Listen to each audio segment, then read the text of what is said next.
Uh, so how's everybody today? Good. Summer going well? Lots of people in and out on vacation. Some faces we haven't seen lately have been on vacation forever, seems like. And again, go again. But summer is always a weird time for a church like this. So many people going back and forth. We have lots of young families, and you have to take your during outages, so to speak. So we've seen a lot of different people in and out of here. But I've got a question this morning. Out of those that are here and married, has anybody been married longer than 40 years? Oh, we've got one. How long? 47.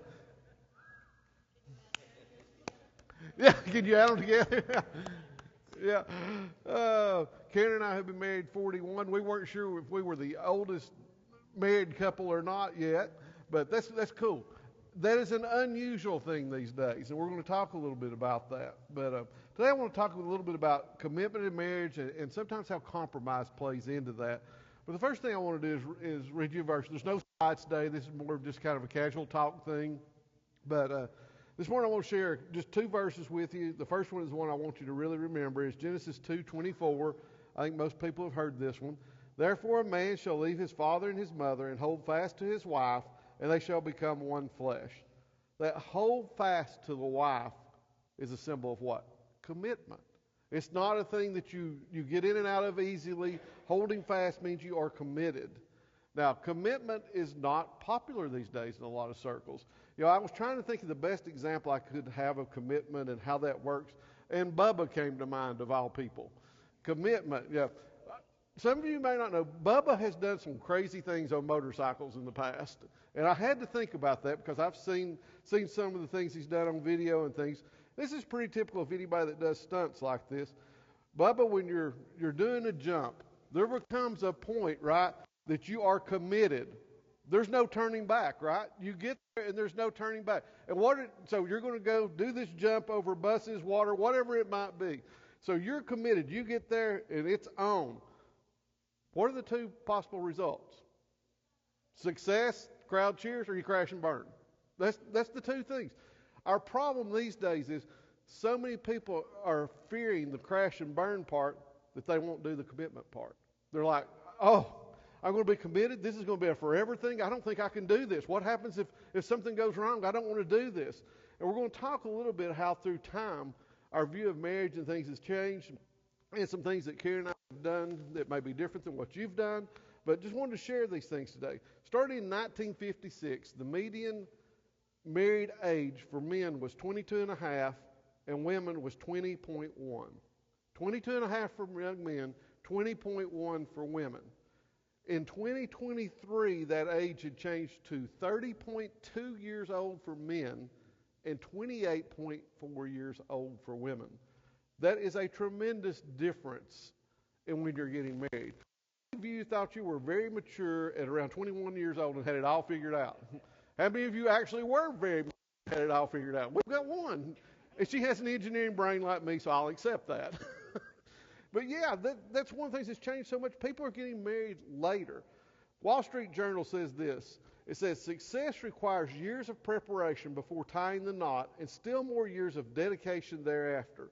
Married couples must possess communication skills, fiscal responsibility, vocational competence, moral discipline, self-denial, and emotional control. Spending your youth living for yourself hardly fosters any of these. That is a difference. If you live on your own till you're 30 years old, do you think you're more set in your ways than you were at 21? Absolutely. You have formed patterns in your life that are going to be difficult to break. We see guys that are 30 years old living in their parents' basement playing Call of Duty. Am I right? When I was growing up, if you were 30 years and not married, well, that was weird. If you were intended to get married, you were married by what? 25 maybe was the outline. Women were old maids at 25. You wouldn't know if you were going to get married or not. And things have changed. But that change has made it more difficult sometimes, because what do we do when we live on our own and do our own thing for so long? What do we become? Selfish. That's the exact word. We become selfish. We want things done our way. Now, those of you that have been married for some time, how many times has being selfish worked really great in your marriage? I don't think anybody's going to raise their hand for that. When we become selfish, it makes things so much more difficult. But now, we're living in a time, and it's always been this way. It's just society changes, and our views of marriage and everything else changes as society changes.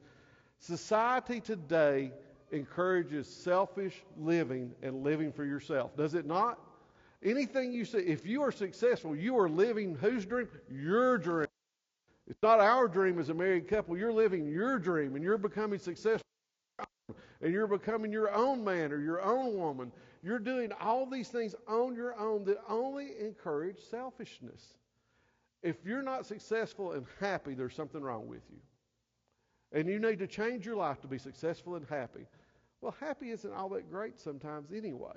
But look at these things that the Wall Street Journal says you should do before getting married. There are things that it takes to be married. You got to have communication skills. You got to be able to talk to each other. You need fiscal responsibility. That means you can't blow all your money on toys. Yes, Karen, I have not blown all of my money. Thank you. And she can rebut that if she wants to. But vocational competence. You have to be able to get a job and hold it. Somebody in the family has to work. Things don't come for free. You've got to be able to work to be able to get by. Moral discipline. How many marriages have failed because someone was immoral and stepped outside the bounds of their marriage? And then emotional control. You can't be emotionally up and down and doing this all the time. All these things are necessary for a great marriage. Now, how did Karen and I make it? Well, I can tell you the first thing is, I was thinking about that this morning. It was not based on gifts and going out to eat dinners on occasions. Am I right, Karen? What did we do for our 40th anniversary? I don't know either. So see, how compatible we are. I have no clue. Everybody else would have been, well, we went on this, we went on a cruise, we went out to eat at Ruth Chris. We don't know. We may have gone to the Crystal, I don't know, and watched an episode of something on the DVR. But that works for us. It's fine. There's no big problem there. Some people, the gifts and dinners and things mean more to them. What did we get each other for our 40th anniversary? Nothing. We didn't do anything. We didn't get each other anything. We had more important things that we valued. If we did anything that was close to celebrating our 40th anniversary, they said, well, we'll just wait till when we go on vacation in anniversary. That's the closest thing we could come up with. We didn't do anything special, but we compromise. We get along. We try to find ways that we arrive at mutually agreed upon decisions. That's a very important phrase in a marriage, is mutually agreed upon decisions. If you both don't agree on those things, it's not going to work. It's going to be turmoil. It's going to be in emotions and things all the time if you don't come to those decisions you agree. How do you think it would have gone if Karen said, I want us to get dressed up, go out to eat, and I want you to get me a nice gift for our 40th anniversary? I said, oh, heck no, let's just go to Disney. We know what works for us. We know how to work those things out. And, one of the things I would like to say here, just to interject, is everyone does things differently, okay? Our marriage model may not work at all for you. You may be the type of couple that it means a lot to celebrate each year, or each anniversary, or to go out to eat, or to go on a trip. Those things may mean a lot to you. Everyone's marriage can be different. The principle is the same, that you have to be committed to each other, maybe compromise about. But when you reach that nucleus, that thing that works for you, don't let other people try and put their expectations on your marriage. Does that make sense? Don't let other people try and change the way you have things working. If it's working, you don't have to change based on that. Karen, how many times did we go? My previous employer offered a marriage seminar. How many times did we go to that? Never. We never went. It's like, this will strengthen your marriage. I'm like, no, it won't. This is awful. Oh, but you get a night away from your kids, and we put you up in a hotel room. And I'm like, if we're going to get a night away from our kids, we're going to go somewhere and do something we want. We're not going to go and listen to somebody we may not even like to hear speak. We're not going to do that. And we did. We never did. I used to joke, one of my friends at work went to this marriage seminar, I think 4 or 5 times, which that sounds great, doesn't it? The problem was he went with 3 different wives. 3 different wives that he took to this. I began to question the value of it. One of our married couples, it was one of the managers in the company. His wife said, "We're not going because we don't want to get divorced. Everybody that goes to this thing seems to get divorced." But it worked for some people. Some people, it strengthened their marriage. But we knew what was acceptable for us and what we could do and we couldn't do. But this compromise thing, this idea of getting along despite differences, you don't have to give up all of your own interests to compromise sometimes. Does that make sense? You don't have to give up being you. For example, yesterday, Karen came out to the big 4th of July celebration at Saudi Lake. It lasted, 35, 40 minutes before you were ready to go home? I stayed out there till, late afternoon sometime. And she, "Hey, if you want to eat lunch with your buddies out there, just hang out there. I'm going on home, no big deal. Come home when you're ready. I'll even come get you if it's too hot to walk home." That's compromise. She didn't say you have to come home and be with me because I don't want to be out. And I didn't say, "Well, I want you out here with me because, you've got to be here beside me and enjoying what I enjoy doing." We're different. We're different individuals, but you have to compromise when you're different. The ideas don't always work the same. You have to sometimes give and take. A little give and take in your marriage that will go a long ways. How many of you as couples now, not individuals, like to work puzzles together? Anybody work jigsaw puzzles together?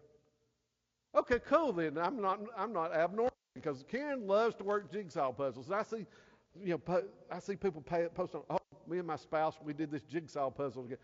I would hate that. I solve puzzles for a living all week, trying to put pieces together and make things work. I'm sitting there, why would you torture yourself doing this? I cannot believe that. I will go watch TV. I would rather scroll through absolutely useless videos on Facebook than ever to work a puzzle. It's just not my cup of tea. But Karen loves it. I encourage her to buy puzzles. We go out together and say, "Have you got this? Would you like this?" We compromise there. She goes to car shows with me. I know she doesn't like that very well. Okay? Christmas time for several years. Where do we go on Thanksgiving weekend, Karen? Thanksgiving weekend. What do we go buy? Candles. Where? Candles at Bath and Body Works. Now, men, you have not lived till you've made a trip to Bath and Body Works with all the crazed females going to get candles on Thanksgiving weekend. Do you know how much I enjoyed that? Absolutely none. Absolutely. I was just there to carry the giant bag of candles to the car. That's what I was there for. Or they sometimes, yes, Karen.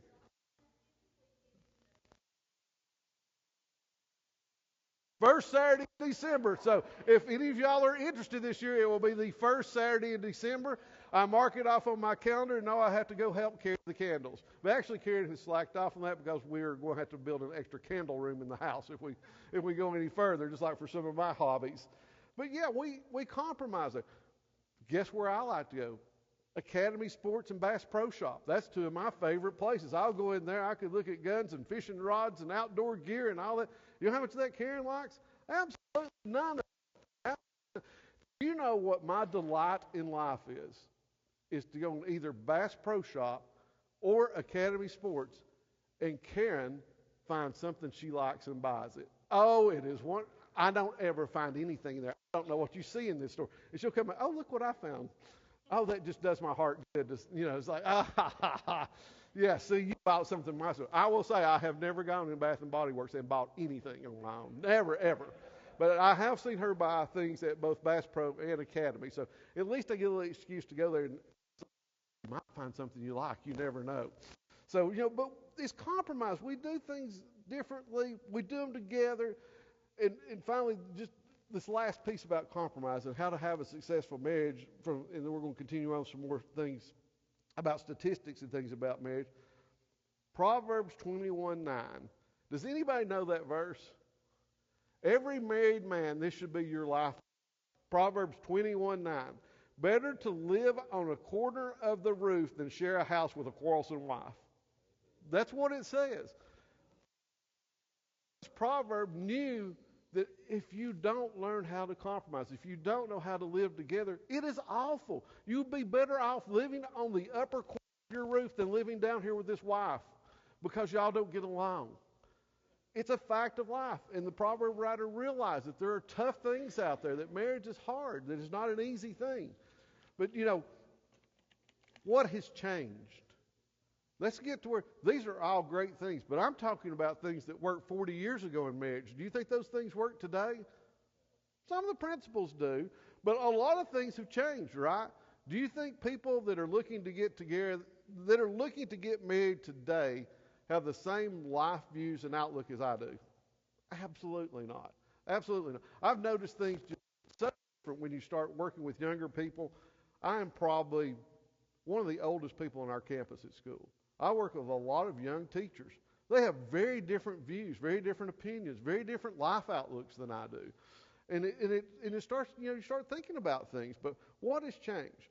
One of the things that has changed is millennials that are in our society are more prone to delay marriage and childbirth and more likely to live with their parents.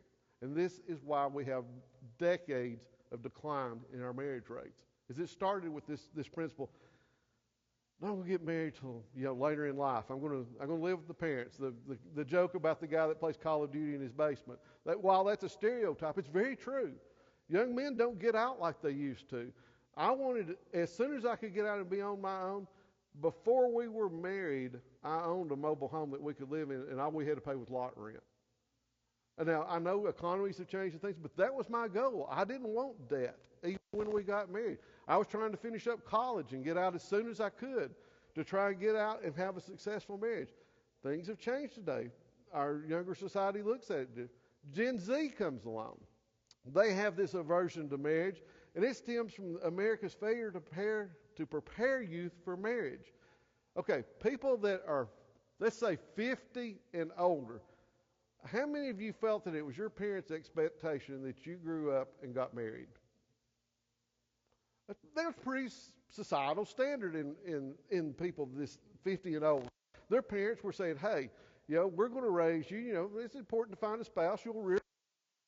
But today, cultural and intellectual influencers teach youth to place career aspirations and self-discovery things. Would y'all agree with that? Do you see anybody that is and I still don't know how you become a social influencer. It looks like a great gig. You get paid lots of money to make little goofy videos and everybody follows, oh, they're great.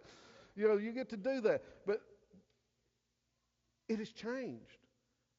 It's what I was talking about a minute ago, that selfishness, that self, that it is so important, your career aspirations and self-discovery. That spouse thing can wait till you're 35, 40. And we've already seen that causes problems. Do you know one thing that later millennials and Gen Z couples have that didn't exist when we were growing up? When we were young married couples, the folks my age, no-fault divorce. No-fault divorce in the United States changed the very landscape of marriage. It's an easy out. It came about, started in California, probably early 70s is about the time frame that it became popular and started spreading across. It was a monumental change in how marriage is viewed. Now there is always a way that's acceptable to society. When my parents or grandparents were growing up, divorce was taboo. Nobody got divorced. You could just be miserable and live on forever, but you didn't get a divorce. Am I right? It didn't matter. Now, you just get tired of it, there's a way out. There's always a way out of it. And if you go into marriage looking at it as there's always a way out, you know what you're going to find? You're going to find the way out. At some point, you're going to say, you know what? This isn't working, but we'll just get divorced. We'll go through, we'll make some changes, we'll get all that worked out. I have had more friends get divorced multiple times and stuff. Do you know what the number one killer to having, for most people to have, especially men, to have a successful financial future is divorce. It will bankrupt a young man. It will bankrupt. And you know what happens to a lot of the young women also? They don't have enough support. They can't find jobs. They have to find child care if they take the kids, then they have to work 2 jobs to make up. We have totally blown up society with this idea because we have now children that get orphaned. These children that one spouse or the other gets them, this spouse has to work. Who winds up raising the kids now? Grandparents. Grandparents and even great-grandparents. You see it in our society. These children are given to those parents because the parents can't have enough time to raise their kids and make enough money to support them. That's just the way it works. And that's where I think the evil in all this comes in, is this is like a master plan from Satan, doesn't it? I'll teach you some things. I will change your society's values, and I will get you to the point that either you won't get married or you'll get married and get divorced, and I can ruin lives in both ways. I can make you selfish. I can make you where you have to try and take care of children that you can't afford. I can make, sex outside of marriage normalized, and I can make all these things for you to do and ruin your life and ruin your children's lives. A final stat here in this last I want to talk about. So, we talked about commitment in marriage. We talked about, how it used to be. We've talked about people being afraid of commitment. So, what has the solution become? The marriage. Do you know why the divorce rate is now on the decline? Does anybody know? To get divorced, what do you have to do first? You get married. Marriage rates have gone down. So now with the marriage rate going down, the divorce rate has followed. So what has happened is people aren't, and you kind of think, well, that may sound like a good idea. Doesn't sound bad. Why even get married? What's the big deal about it? More research. 85% of American adults believe that cohabitation is acceptable. That is a drastic change from the 1950s model. 85% say it's okay to live together without being married, according to Pew Research study. But now here are the things that are frightening about that. Cohabitating parents, we're talking about with children involved, are less than half as likely to still be together than married parents by the time their youngest child reaches 9. This family instability is associated with more children living in poverty, with poor health, and poor education. While cohabitating couples may avoid the obvious risk of a divorce, they also avoid the commitment that binds couples together for the benefit of their children.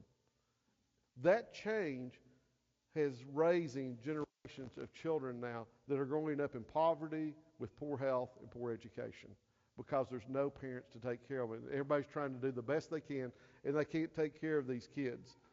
I'll give you a personal example, very real, from this week. We pulled over a young couple with Saudi Daisy's police department to go out, ride with them often. I was out riding third shift on the 4th of July. And we pulled this couple over.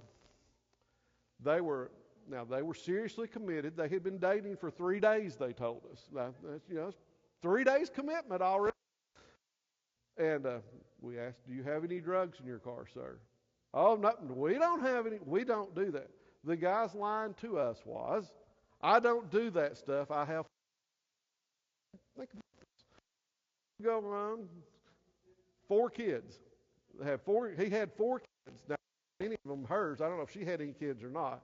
And then her line to us was, she didn't do drugs. Happens in 3 days that they would know that. So this was probably from another gentleman somewhere. So this is a picture of society that I'm drawing here. So this couple's out. We did, as we had probable cause to search their car, find drugs in it. Well, guess whose drugs they were? Do you remember the old Bill Cosby routine where he talks about nobody? When you ask who did it, nobody. Well, that's what this couple. Whose drugs? Nobody's. Do you know what happens when you get in this situation? They both go to jail. They was in proximity of both of them. Nobody admits it. And then suddenly their 3-day relationship breaks up. They're yours. Why don't you tell him? Well, they're not mine. I've got 4 kids. Do you see how messed up our society is? A fairly young guy with 4 kids is out with a wife that's not his own doing drugs at 3:30 in the morning on 4th of July. Where's his commitment to his kids? She says she's pregnant.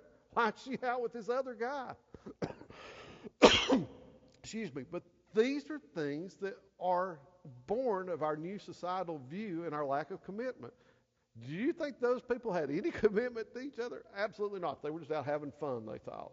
What they thought fun looked like. They had zero commitment. I would hate to see guys' kids. I mean, I'll tell you another quick example of this that I saw was a young man that we took to jail one night, and he was talking. We took him to the magistrate, and he was talking about, yeah, he had lived a rough life.